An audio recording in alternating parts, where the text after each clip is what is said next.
ባለፈው ሳምንት አንድ ባለስልጣን ትልቅ ድንኳን ውስጥ ህዝብ ሰብስቦ በኦሮምኛ እንደዚህ ይላል ኡሌ አማ ሀርካ ቀብደን ከነ ክላሽቲ ሲኒ ጅጅራ ነው የሚለው። አሁን በእጃችሁ የያዛችሁትን ዱላ ወደ ክላሽን ቀይርላችኋለን፣ ገድለን እናሳያችኋለን። ሊያርሱ ሊኖሩ ሊነግዱ መጥተው ሳንቲም ሊለቅሙ መጥተው እኛ እንዴት መኖር እንዳለብን ሊያዙን አይገባም፣ ገለን ነው የምናሳያቸው ነው የሚለው። ከማል ገልቹ ካላቸው ነገሮች ውስጥ ሁለት ነገር ብንወስድ አንዱ ፍጅቱ መዋቅራዊና መንግስታዊ መሆኑን ያረጋግጣል። ያልታወቁ ሰዎች ብሎ መቀለድ ማቆም አለበት። ቤተ ክህነት አረርቲ ህንፃ ላይ ያለ ድጋፍ ሲወድቅ ሰው አለቀ። ደቡብ ኢትዮጵያ አንድ የሆነ ወረዳ ላይ የመሬት መንሸራረት ባለፈው ክረምት ሰው አለቀ። ከዝግት የሚመለሱ ምዕመናን አውቶቡስ ተገልብጦ ሰው አለቀ። ሶስቱንም መንግስት መጀመሪያ መግለጫ ሲያወጣ ጠብቀው እነሱም መግለጫ አውጥተው ለሶስቱም ሀዘን ተቀመጡ። መንግስት ስለሚገለው ግን ሀዘን መቀመጥም ፍታት መፍታትም መግለጫ መስጠትም ከብዶታል። የኛ እረኛ መንግስትን ተከትሎ ነው ለሰው እንኳን የሚያዝ ነው። መንግስት ሲፈቅድ ነው የሚያዝ ነው። ለዚህ ነው በድሮን የሚያልቁትንም የማይናገረው፣ የሚጨፈጨፉትንም ካህናት፣ የሚታሰሩትን ካህናት፣ በጥፊ የሚደበደቡትን ካህናት፣ የቆሎ ተማሪዎች በድሮን ሲያልቁ የማይናገረው መንግስት ከጨረሰ አይናገር።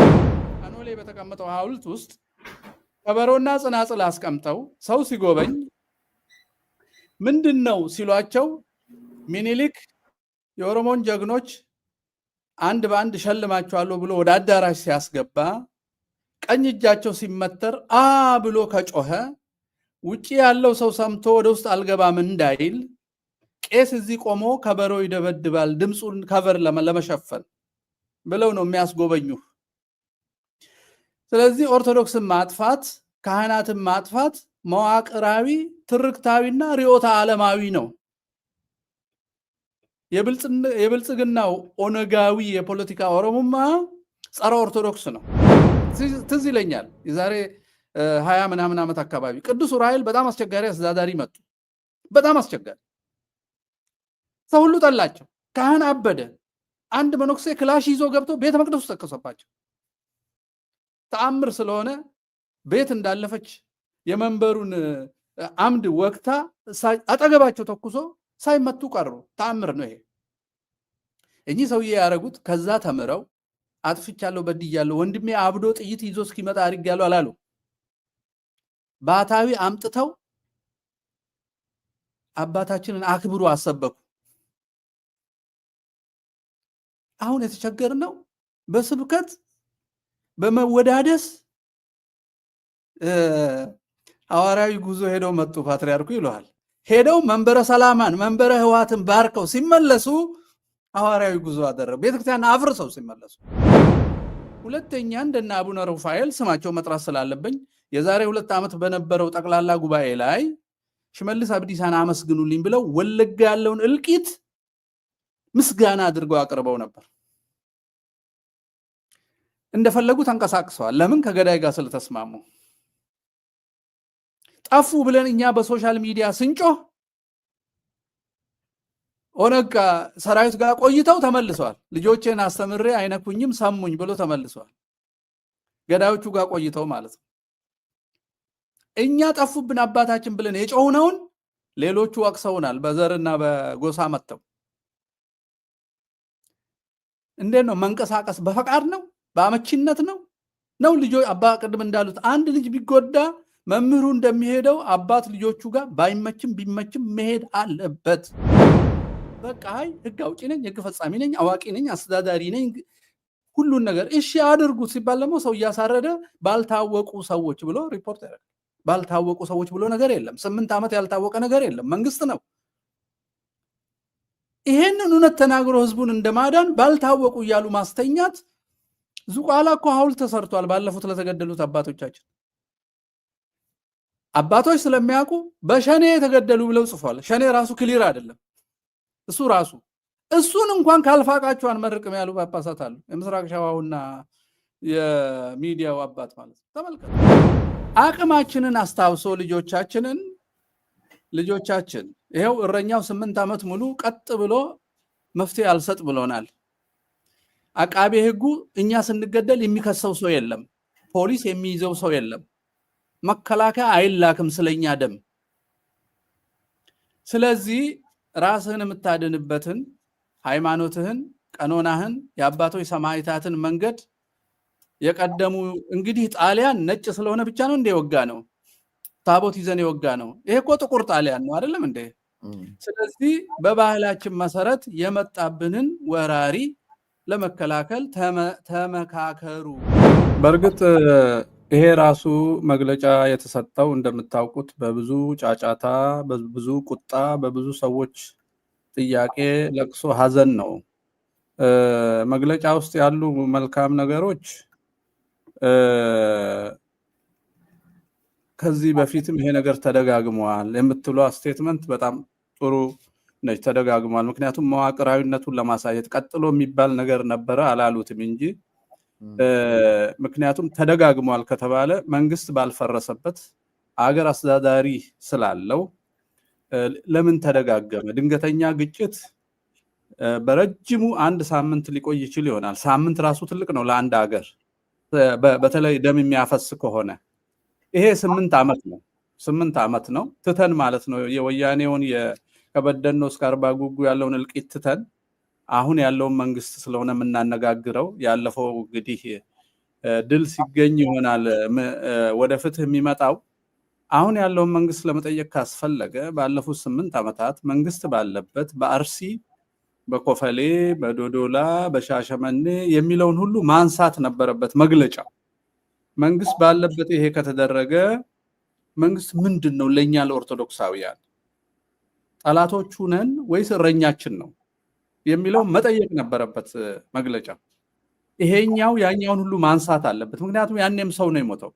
አሁን ግን ጫጫታ ስለበዛ እሱን ለማስተንፈስ የወጣ መግለጫ ነው የሚመስለው።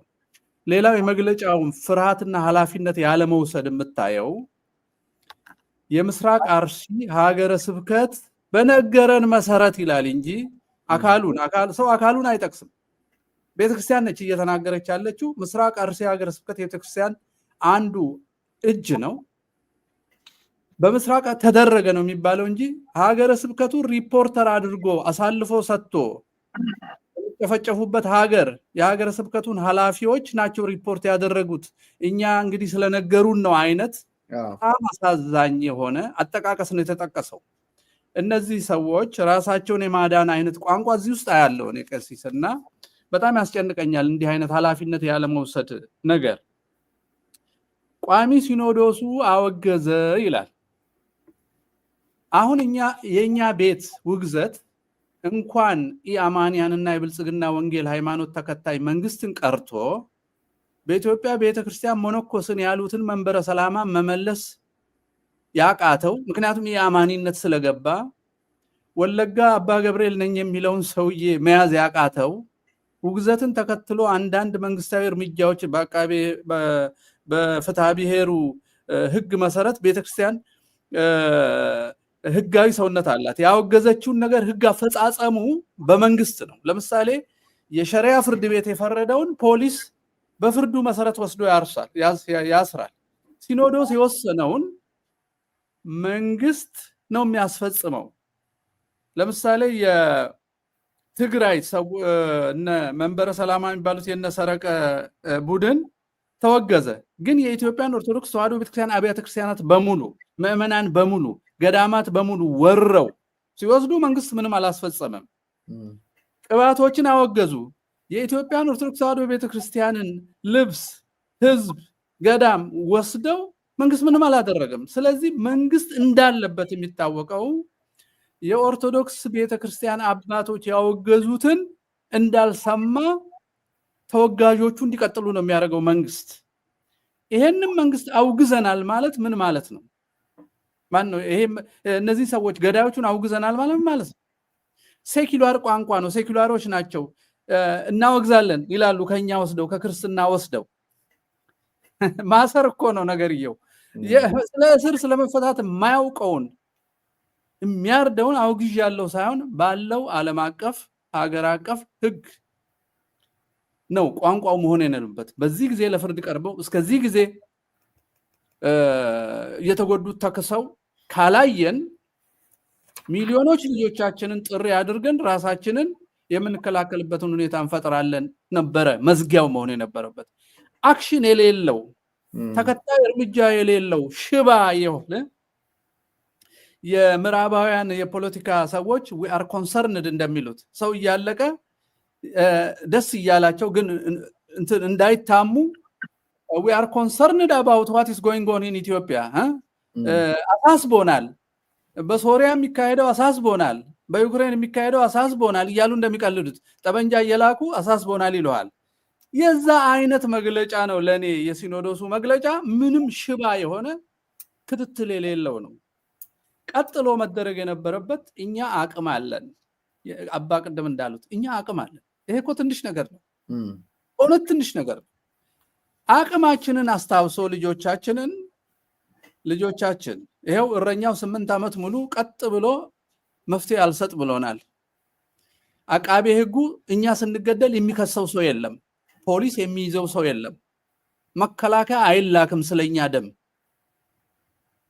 ስለዚህ ራስህን የምታድንበትን ሃይማኖትህን፣ ቀኖናህን፣ የአባቶች ሰማዕታትን መንገድ የቀደሙ እንግዲህ ጣሊያን ነጭ ስለሆነ ብቻ ነው እንደ ወጋ ነው ታቦት ይዘን የወጋ ነው። ይሄ እኮ ጥቁር ጣሊያን ነው አይደለም እንዴ? ስለዚህ በባህላችን መሰረት የመጣብንን ወራሪ ለመከላከል ተመካከሩ። ትንሽ ሊበዛባቸው ይችላል እንዲህ ማለት፣ ግን ራስን ለመከላከል ተመካከር። ከሌላውም እምነትና ባህል ጋራም ተግባባ። አካባቢ ያለውን አጥፊ ለይተ መረጃ አምጣልኝ ማለት ነበረባቸው። አሁን እኮ የምስራቅ አርሲ ሀገረ ስብከት እንደነገረን ይላል እንጂ ስትራክቸሩ መረጃ ሰብስቦ የራሱ አድርጎ አይደለም ሪፖርት እያደረገ ያለው። እና ይህ መንግስት የማይጠብቀን ከሆነ መንግስታችን አይደለም አጥፊያችን ነው ወደሚል ወስዶ ሰው እንዲዘጋጅ ማድረግ ነው። እኔ ከአባቶች የሚጠብቅ እረኝነት ይሄ ነው የሚመስለኝ እንጂ እያረሳሱ አሁን በጥቅምት ወር ሆነ አይደለ ታያለ፣ በሚቀጥለው ወር ሌላ ያርዳሉ እነሱ። እያረሳሱ ሰውን ለሞት አሰልፎ ማቆየት ከገዳዮቹ የመተባበር ያህል አስከፊ የሆነ ጥቃት ነው ራሱ ብዬ ነው እኔ የማስበው። እና ያለንን ሀብት አልተጠቀምንበትም። የሰው ሀብት፣ የታሪክ ሀብት፣ የእውነት ሀብት፣ የህግ የዓለም አቀፍ ህግ ሊሆን ይችላል። አንዱንም አልተጠቀምንበትም። ለዓለምም ጥሪ አላደረግም። ህሊና ለሌለው ሰው፣ ሃይማኖት ለሌለው ሰው ውግዘት ዋጋ የለውም። ህሊና የሌለው ሰው ያርዳል። የሚያርድበትን እጁ መያዝ ብቻ ነው ያለው አማራጭ። ማረጃውን ከእጁ መቀማት ነው ያለው አማራጭ። ያ ጉልበት ደግሞ ምዕመናን ዘንድ ነው ያለው። ልኮ የሚያሳርደውን ታወግዝና ልጆችን ታዘጋጃለህ። አባ እንዳሉትም ጠንከር ያለ መልእክት ሲሆን፣ ሰውን የሚያነቃንቅ ሲሆን፣ ሰውን የሚያስተባብር ሲሆን ጠላቶች ይፈራሉ። ባይፈሩ ደግሞ የእጃቸውን ያገኛሉ። እጅ መዘርጋት ይከለከላሉ። እጃቸው ይያዛል፣ ስለታቸው ይቀማል። ይሄን የሚል የለም መግለጫ ውስጥ። ጸሎተ ፍታትም አልታዘዘም፣ አልሰማውም መግለጫ ውስጥ። አሁን አረርቲ ህንፃ ላይ ያለ ድጋፍ ሲወድቅ ሰው አለቀ። ደቡብ ኢትዮጵያ አንድ የሆነ ወረዳ ላይ የመሬት መንሸራረት ባለፈው ክረምት ሰው አለቀ። ከዝግት የሚመለሱ ምዕመናን አውቶቡስ ተገልብጦ ሰው አለቀ። ሶስቱንም መንግስት መጀመሪያ መግለጫ ሲያወጣ ጠብቀው እነሱም መግለጫ አውጥተው ለሶስቱም ሀዘን ተቀመጡ። መንግስት ስለሚገለው ግን ሀዘን መቀመጥም ፍታት መፍታትም መግለጫ መስጠትም ከብዶታል። የኛ እረኛ መንግስትን ተከትሎ ነው ለሰው እንኳን የሚያዝ ነው። መንግስት ሲፈቅድ ነው የሚያዝ ነው። ለዚህ ነው በድሮን የሚያልቁትንም የማይናገረው፣ የሚጨፈጨፉትንም ካህናት፣ የሚታሰሩትን ካህናት፣ በጥፊ የሚደበደቡትን ካህናት፣ የቆሎ ተማሪዎች በድሮን ሲያልቁ የማይናገረው መንግስት ከጨረሰ አይናገር። ይሄን የምናውቀው በአርያ ስላሴ ደብረ ኤልያስ 570 በአውሮፓ የህግና የፍትህ ማዕከል ተቆጥሮ የተነገረው 570 ነው ያለቀው በዛ ገዳም። ያንን ሲጠየቁ አባቶቻችን በተለይ ብፁዕ አቡነ አብርሃምና የገዳማት መምሪያ ኃላፊው እያጣራን ነው ብለው ነበር የቀለዱት። እያጣራን ነው የቀለዱት። አልተጣራም፣ ምንም አልሆነም። ክትትልም የለውም። ደም ያፈሰሱትም አሁንም እየተወደሱ ነው። እንደውም ወርቅ ተሸልመዋል፣ ከአባም ይደረብላቸዋል። ስለዚህ ይህ መግለጫ ሽባ መግለጫ፣ ማቆያ፣ ማዘናጋያና ማስገደያ መግለጫ ነው። እንደሱ ነው እኔ የምረዳው ማለት ነው። በቤተክርስቲያን የጳጳሳትም የካህናትም የምዕመናንም የሁሉም ህብረት ነው። ህብረት ነው ሲባል እዛ ውስጥ ያለን ልዩ ጸጋዎችና አቅሞችም ለአገልግሎት ይመጣሉ ማለት ነው። የክህነት ስልጣኑ ብቻ ሳይሆን የዚህ ዓለማዊ ጥበቡም ይሁን ማንኛውም መሳሪያ በዚህ አንድነት ውስጥ አለ። ምዕመን ውስጥ የሆነ ሙያ አለ። ካህኑ የሆነ ዕውቀት ይኖራል። እንዲህ እያልን እናዋጣለን። ያ ነው ሙሉ የሚያደርገን። ክህነት ደግሞ የራሱ ሌላ ስራ አለው። ይሄ ነገር ምክር ስላልክ ነው ያስታወስኩት። በ2006 ጀምሮ እስካሁን ለ11 ዓመት በተከታታይ የመሪ እቅድ ሐሳብና ውይይት በነበረ ጊዜ ለአባቶቻችን ከተሰጡት አንዱ አድቫይስ ምክር የህግ፣ የስነ ብዕል፣ የማህበራዊ ሳይንስ፣ የስነሰብ ይሄ ሴኩላሩ የፖለቲካው አስተምሮ ዕውቀት ያላቸው የቤተክርስቲያን ልጆች አሉ። እንዲሁም ደግሞ ሊቃውንቱ የገጠሩን ሰው ጠባይ የሚያውቁ ከካህናት ህዝብ ውስጥ የሚውሉ የልጆቻቸውን ንስሐ የሚያውቁ የማህበራዊ ግንኙነት ፈተናን የሚያውቁ ደግሞ መምከር የሚችሉ ደግሞ ካህናት አሉ። እነዚህን አዋተን እያንዳንዱ ሊቀ ጳጳስ የራሱ የምክር ቤት ማለት ላይክ የሙያ ማለት ነው። ሙያዊ የሆነ ምክር ይኑረውና በአመት ሁለት ጊዜ ሲኖዶስ ከመድረሱ በፊት ለምሳሌ ወሎ ያለው ሊቀ ጳጳስ በዙሪያው አሁን ያልኳቸው ሙያ የያዘ አንድ ቲም አለው ማለት ነው። የሙያ የጥቅምት ሲኖዶስ ከመድረሱ በፊት ከግንቦት እስከ ጥቅምት በነበረው ወራት ምዕመናኑ ላይ ምን ደረሰ? በአዎንታዊነትስ ምን ተገኘ? ካህናቱ ምን ሆኑ? ምን አገኙ? ምን አዲስ ነገር አለ? ፖለቲካው አካባቢ የዛ ሀገረ ስብከት ፖለቲካዊ ማህበረሰባዊ መስተጋብሩ ለክርስትና ያለው ፋይዳና ወይንም አዲስ እያበቀለ ያለው አሉታዊ ሁኔታ እያሉ ያጠኑ ለሊቀ ጳጳሱ ያቀርባሉ። ሊቀ ጳጳሱ ያን ይመለከቱና ከሌሎች ሰዎች ጋራ ጦማር ያዘጋጃሉ።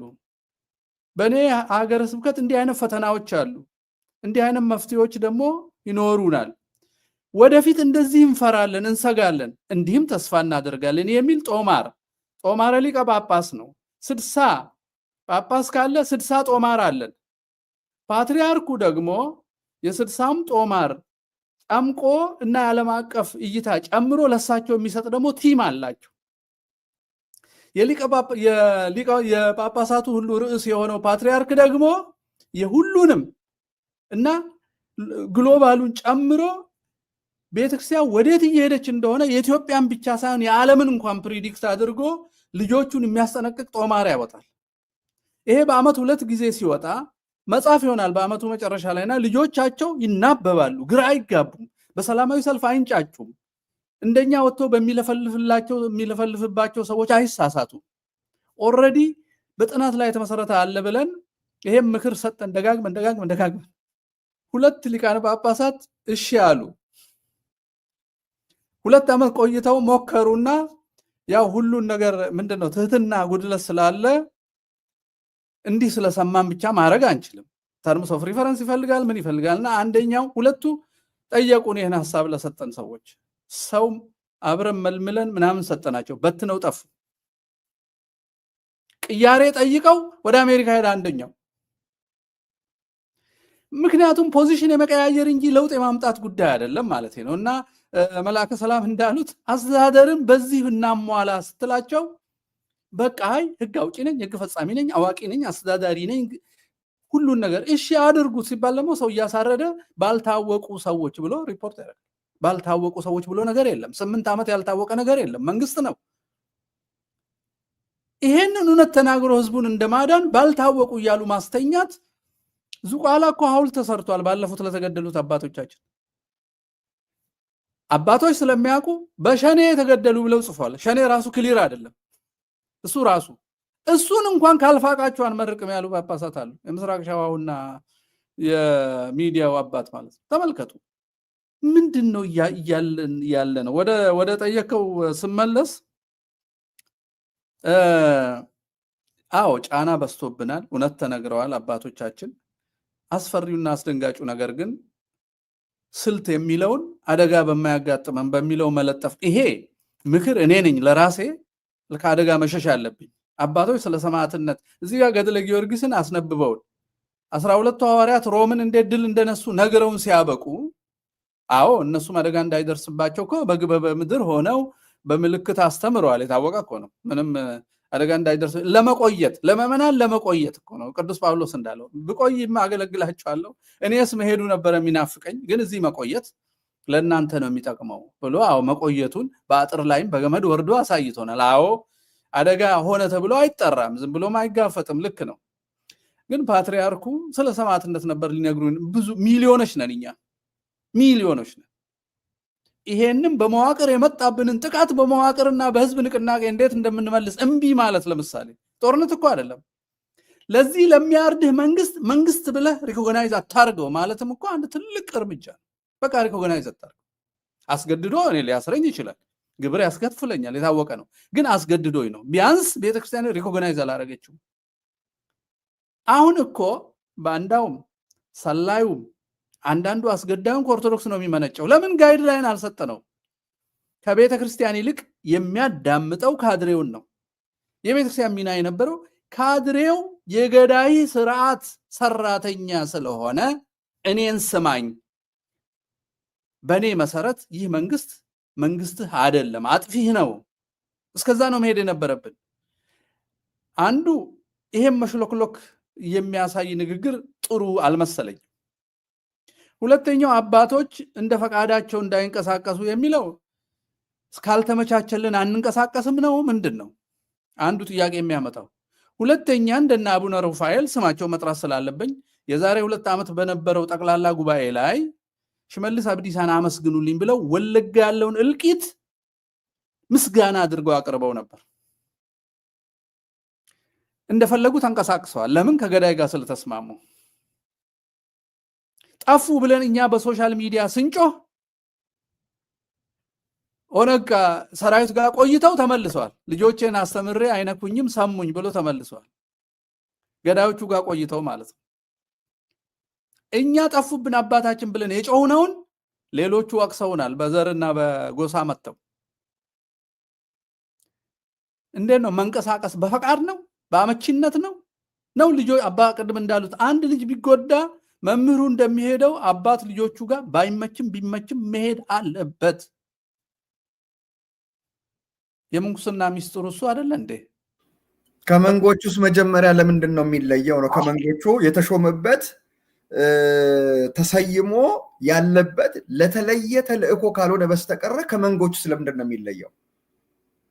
5 ዓመት ሀገረ ስብከቱ ሄዶ የማያውቅ አባታል ግን ይሾማሉ። ጭራሽ ስራ ክፍት ስራ ቦታ ነው የሚፈለግላቸው፣ እዛ ሄደው መስራት ስላልቻሉ ማለት ነው። አሁን ሰው መስራት አይደለም ኢንከም ነው፣ የገቢ ጉዳይ ነው የሆነው።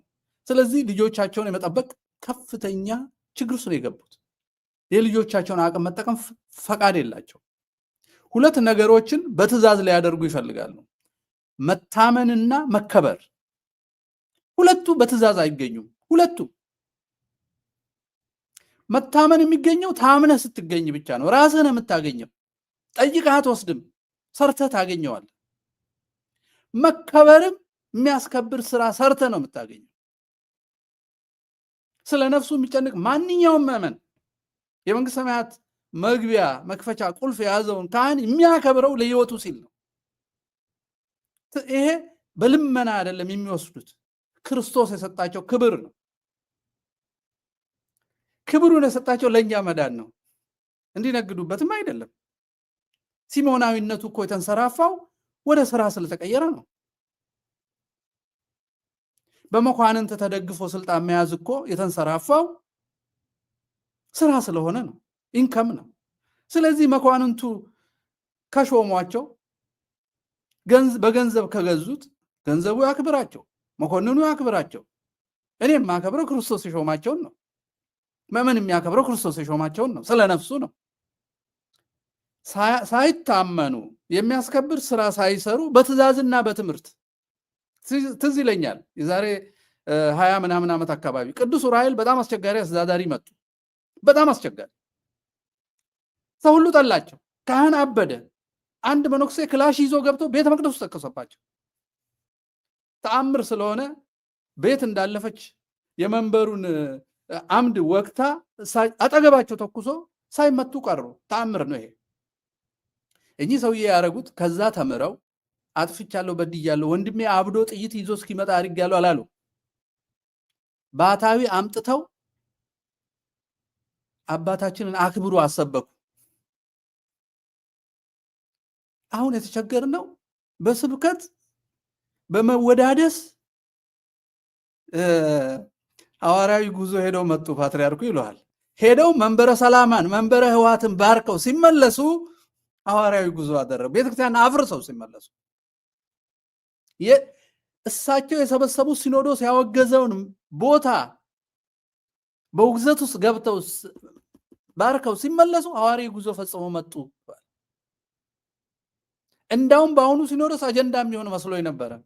አባታችን እኛ ወገዝነው ለምን ባረኩ ብለው እንዳውም ፕትርክናቸውን ጥያቄ ውስጥ ይከታሉ የሚል ትልቅ ተስፋ ጠብቄ ነበረ። ነገሩ እኔም ጅል ነኝ ዘላለም አልማርም እንጂ ጠብቄ ነበረ። ግን አጀንዳ ላይ የለም። አንድ ሁለተኛ የእሳቸው ንግግር እንኳን መልካሙ ተወስዶ አጀንዳ አልሆነም። ይሄ በየዓመቱ የሚያደርጉት ነው። ፓትርያርኩ ማንም ይጻፍላቸው ሁሌ የማይገናኛኝ ቢሆንም ጥሩ ጥሩ ነገር ያነባሉ። ከዛ የለም አጀንዳ ላይ አክሽን የለው። ዓለም አቀፍ ሰበካ መንፈሳዊ ጉባኤው ጥሩ መግለጫ ያወጣል። አሁን እየላላ ሄደ እንጂ የዛሬ 3 ዓመት ያመጣው ጠንካራ ነበረ። ሲቆጧቸው እነ ዳንኤል እየቀነሱ አሁን ባዶ አረጉት። ያኔ ሰማዕታት ሪኮግናይዝድ ይሁኑ ይሉ ነበረ። አሁን ስለ ሰማዕታት አያነሱ። ሐሰተኛ ትርክት ላይ ቤተርሻይቱ ምላሽ ትስጥ የሚል ሁሉ በጣም የሚገርም መግለጫ ነበረ የዛሬ 2 ዓመት። አዎ ጠንካራ ነበረ። ይጠየቁ የሚል ነበረ፣ ግን የለም። ምክንያቱም አጀንዳውም ቃለ ጉባኤውም ከሌላ ቦታ ስለሚመጣ ማለት ነው። አሁን እንደምናየው ምዕመኑ የተናገሩት ካህናቱ የተናገሩት እኛ የምንናገረው አይደለም፣ አለቃ የሚናገረው ነው። አለቃ የሚናገረው እንደሚሰራ የምናውቀው ሻሸመኔ በአንድ ቀን 50 ሰው ያስገደለ ሰው ኢሚዲየትሊ ብፁዕ ሆኖ ኃላፊ ሆኖ መሳዮቹን እንዲመርጥ ኮሚቴ ሊቀመንበር ይሆናል። እና ብፁዕ የምትለው ቃል አቢውዝድ ሆነች ማለት ነው። ከአሁን በኋላ ብፁዕ የሚለውን ቃል ሰምቶ የሚደነግጥ ሰው የለም። ብፁዕ ማን እንደሆነ በተግባር ስሙ ስለተበላሸ ያ ይሁዳ የሚለው ስም ይዘቱ ሳይሆን ስራው እንዳበላሸው ብፁዕ የሚለው ስም ገዳይም ለካ ብፁዕ ይባላል፣ ዘረኛም ለካ ብፁዕ ይባላል፣ አምጾ ሲኖዶስ በሰፈር ለመፍጠር የሚሞክርም ለካ ብፁዕ ይባላል። ስለዚህ ብፁዕ ምንድን ነው የሚል በማምጣት ወጣቶችም የተመለከቱ ሰዎችም ለዚህ ስም ለዚህ ቦታ ለዚህ ትርጓሜ ክብር እንዳይሰጡ በተግባር ስለተበላሸ ያደርጋቸዋል። ይሄ ምዕመናንን መግደል ነው፣ ነፍሳትን ማጥፋት ነው። በጥይት ከሚገሉን የበለጠ በዚህ መንገድ የሚፈጁት ይበልጣል። ምክንያቱም ወጣቶቹ ከአሁን በኋላ ጳጳስ አያስፈልገንም አንፈልግም ማለት ጀምረዋል። አሁን እንግዲህ ያለ ጳጳስ ምን ሊሆኑ ነው? ምንድን ኦርቶዶክስ ነን ያለ ጳጳስ? ተመልከቱ እያመጡ ያሉትን ግድያ። ከስጋ የበለጠ የነፍስ ግድያ የሚመጣው ከራሳችን ቤት ነው። ጳጳስ አያስፈልገኝም ብሎ ሰው ከተንቀሳቀሰ አደጋውን ማየት እንችላለን። ክህነትን ነው እየተቃወመ ያለው ማለት ነው። መለየት አለብን። ሰዎቹ የሚያደርጉትን ስራና ክህነታችንን መለየት አለብን። በክህነት ስም ደግሞ አክብሩኝ ብሎ ማጭበርበርን ደግሞ መለየትና መቃወም አለብን። ድንበሩ እየተምታታብን ነው። አሁን አንዱን ሰው ደፋርና ተሳዳቢ የምንለው ድንበሩ ስለሚያስቸግር ነው። ሰው ላይ ነው ያረፈው ክህነቱ። ሰውየውን ሳላከብረው የማይታየውን የክህነት ስልጣን ማክበር አልችልም። ሰውየውን ሳከብረው ደግሞ ብፁዕ ነኝ ብሎ ሲገለኝ ሳየው ሰውየውን እቆጣለሁ ብዬ ክህነቱን ደግሞ ያዋረድኩ ይሆንብኛል። በዛ ቴንሽን መሃል ነው ጭንቀታችን። በዛ ክህነት ተከልሎ ቤተክርስቲያንን የሚያጠፋ ይሆናል ደግሞ ዝም እንዳንለው እና ይሄን ውጥረት እንዴት እንፍታ የሚለው ላይ ነው መጨነቅ ያለብን ብዬ ነው የማስበው። ጀነራል ከማል ገልቹ እግዚአብሔር ሕሊና የሰጣቸው ሰዎች የትም ቢሆኑ እንደዚህ ይናገራሉ። ሌላ 2 ሰዎች አንዱ አንጋሳ የሚባለው አንጋሳ ሰን ነው ማን ነው የሚባለው እሱ በብሔር ነው የገለጸው።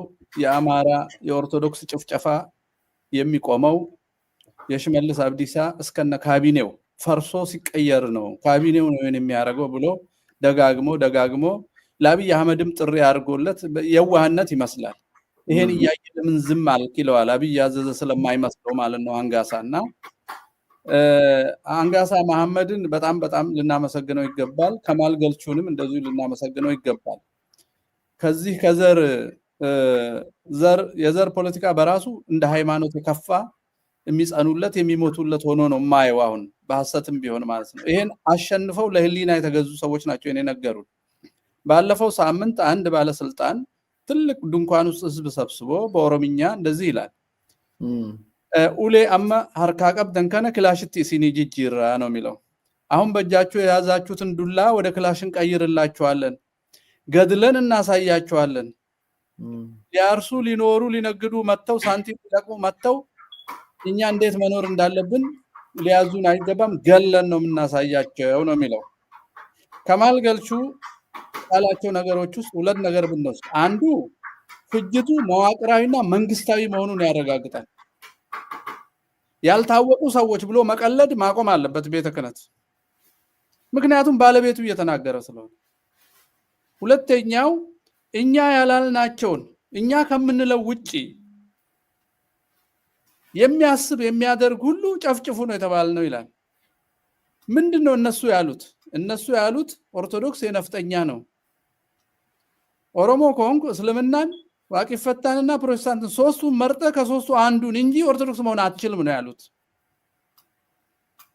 ይሄንን በሐውልት አኖሌ በተቀመጠው ሐውልት ውስጥ ከበሮና ጽናጽል አስቀምጠው ሰው ሲጎበኝ ምንድነው ሲሏቸው ሚኒሊክ የኦሮሞን ጀግኖች አንድ በአንድ ሸልማቸዋለሁ ብሎ ወደ አዳራሽ ሲያስገባ ቀኝ እጃቸው ሲመተር ብሎ ከጮኸ ውጪ ያለው ሰው ሰምቶ ወደ ውስጥ አልገባም እንዳይል ቄስ እዚህ ቆሞ ከበሮ ይደበድባል ድምጹን ከቨር ለመሸፈን ብለው ነው የሚያስጎበኙ። ስለዚህ ኦርቶዶክስን ማጥፋት ካህናትን ማጥፋት መዋቅራዊ ትርክታዊና ርዕዮተ ዓለማዊ ነው።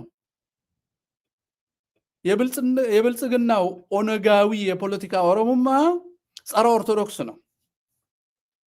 ይሄን አስቀምጠህ ያልታወቁ ሰዎች ስላለ መዋቅሩን ቀላል እኮ ነው። የመዋ ተዋህዶ ሰባቱ ጥያቄዎች የሚሉት ምንድነው? ከህገ መንግስት መግቢያ ጀምሮ ኦርቶዶክሳውያንን እያገለለ ነባር ታሪክን ሁሉ ነባር ስለሆነች የተዛባ ታሪካዊ ግንኙነት ብሎ ነው የሚጀምረው ህገ መንግስቱ። ስለዚህ በዚህ ምክንያት ስለሆነ ምን ጠፋው ከህገ መንግስት ጀምሮ ህገ መንግስቱን ተከትሎ የወጡ የክልል ፖሊሲዎች እኛን ኢላማ ያደረጉ ስለሆነ ይቀሩ፣ ይታገዱ፣ የሐሰት ትርክት መጽሐፎች ይሰብሰቡና ይረቱ። በመዋቅር ተሰብስበው እያንዳንዳችን ተጫጭተን ሳይሆን የጻፉ ፕሮፌሰሮች፣ በዘፈን ያቀረቡ ሰዎች፣ በምስል የሳሉ ሰዎች፣ ሐውልት የቀረጹ ሰዎች ሁሉ ይምጡና ራሳቸውን ዲፌንድ ያድርጉ። እንደዛ ነው የሚቆመው ብለን ነው የጠየቅነው። ይሄን ጥያቄ ሲኖዶሱ ወስዶ መጠየቅ ሲገባው በወቅቱ የነበረው ስራ አስኪያጅ አቡነ አብርሃም መዋን አላውቀውም አሉ ማለት ነው። ቤተ ክህነት አዳራሽ ውስጥ የሰበሰበውን 3-4 የጳጳሳት ባሉ የሰበሰበውን ንቅናቄ አላውቀውም አሉ። ለምን? የሚያዛቸው ስላለ ማለት ነው። ለኛ አይደለም ብዙዎቹ እዛ ያሉት አላውቀውም። ስለዚህ መፍትሄው ቅድም እንደተባለው አባታችን መላከ ሰላም እንዳሉት በህግም መሄድ ንቃትን ማጠናከር በያለንበት ሁሉ ራሳችንን ከመዋቅሩ ለመጠበቅ መንቀሳቀስ አለብን። በያለንበት ሁሉ ይሄ እኮ ፈቃድ አይጠይቅም፣ ተፈጥሯዊ እኮ ነው። ፖለቲካና ሃይማኖት ይለያያል የሚለውን የነ ቶማስ ጀፈርሰን ማደንዘዣ ዓለምን ለመውረር ለመግዛት ባሪያ ለመግዛት የተጠቀሙበትን ሐዲስ ኪዳን ብሬ እንትን አድርገው ወሽ አድርገው የሞራል መጽሐፍ ያረጉበትን መንፈሳዊነቱን ያጠፉበትን ትተን እኛ ታቦት ይዘን አድዋ ከሄድን ጦርነትና ታቦት ምን አገናኛቸው ማለት እንችላለን? አቡነ ማቴዎስ እዛ ምን ይሰራሉ ማለት እንችላለን? ወይንም ከሱስንዮስ ጋር ሲዋጉ ምን ይሰራሉ ጳጳሳቱ ማለት እንችላለን? ስለዚህ በአባቶቻችን እንደተገኘውን ሀገር እንግዲህ የኛ ነው ማለት መጀመር አለበት። ቅዱስ ይምርሃነ ክርስቶስንና ቅዱስ ላሊበላን አናውቃቸውም፣ ፖለቲካ ውስጥ ገብተዋል፣ ንጉስ ሆነዋል ብለን ልንክዳቸው ይገባል ማለት ነው። ገድላቸውን ማንበብ የለብንም ማለት ነው። እና ይሄን የተምታታብንን ነገር ወደዛ ጥለን ሃይማኖት ሁሉን ነገር የሚዳኝ ነው። ፖለቲካ የአስተዳደር አገልግሎት ነው። ሃይማኖት የሚቃረን ከሆነ ሃይማኖት ይዋጋዋል ፖለቲካ። ስለዚህ እኛ ሃይማኖተኞች ፖለቲካውንም በእውቀት በአደረጃጀት በመዋቅር ኢንጌጅ ልናደርገው ይገባል። ተደራጅተው የሚያጠፉን ሰዎችንም እንደዚሁ ማድረግ አለብን። መረጃ ግን በጣም ኢምፖርታንት ነው። እግዚአብሔር ባወቀ ባንሰራውም ይሄን በገንዘብ ገዝተን በእጃችን ይዘነዋል። ምን አለ ግብር ሲጨምሩብን፣ ሲያፈናቅሉን፣ ቤታችንን ሲያፈርሱ፣ ሰው ሲገሉብን፣ ሲያዋርዱን እየጻፍን ለምን አለ ወደ አንድ ማዕከል ላኩ፣ ወደ ቤተ ክህነት ላኩ ብለን ቤተ ክህነቱ ስለማይቀበል ዋጋ የለው ወይ ወደኛ በግል ላኩ እስቲ አደራጅተን ለዓለም እንንገርላቸው ስንል ሰው ፈዞ ደንዝዞ እንዲቀር ያደረጉት። ራሳችንን ለአደጋ ሳናጋልጥ በጥንቃቄና በጥበብ እያሻገርናቸው ነው ይሉና እነሱ ብቻ ይሻገራሉ፣ እኛ ግን እናልቃለን። ድሎታቸው ይሻገራል፣ ምቾታቸው ይሻገራል፣ ክብራቸው ይሻገራል፣ እኛ ግን እንጠፋለን። እና ማንንም አለመጠበቅ ነው መፍትሄው፣ ማንንም አለመጠበቅ ነው።